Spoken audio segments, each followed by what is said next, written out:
Here's a really interesting one for you. In fact, it's so ridiculous that I came across it again and again, and I just dismissed it because I thought it must be a joke. This is absolutely ridiculous. But in the last survey of intake recruitment within the Met police force, the results showed, and this was in 2022, 10% of the recruits were functionally illiterate. I repeat that, functionally illiterate.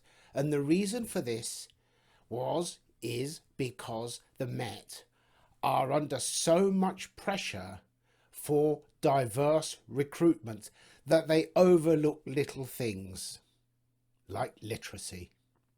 Let that sink in. Well, I mean, you've got a situation, for instance, in 2022, Her Majesty's Inspectorate did a major review of recruitment. Something like about 10% of the recruits to the Met at the time of the inspection, were functionally illiterate. What? In English. Functionally illiterate. And that was because of the fact that ethnic minority targets were the primary issue for them. And they were making allowances to ensure that they could meet those targets. I think we can all agree that what matters in a democracy is the rule of law and respect for the rule of law per se, not the individual.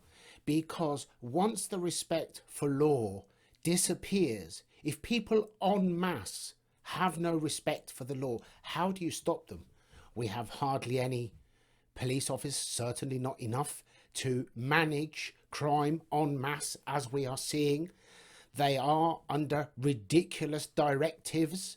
They won't turn up when there's gangs shoplifting, and the type of shoplifting that we have seen over the last few months, gangs in Oxford Street, is that really shoplifting, or is it more entering the realms of robbery of some sort?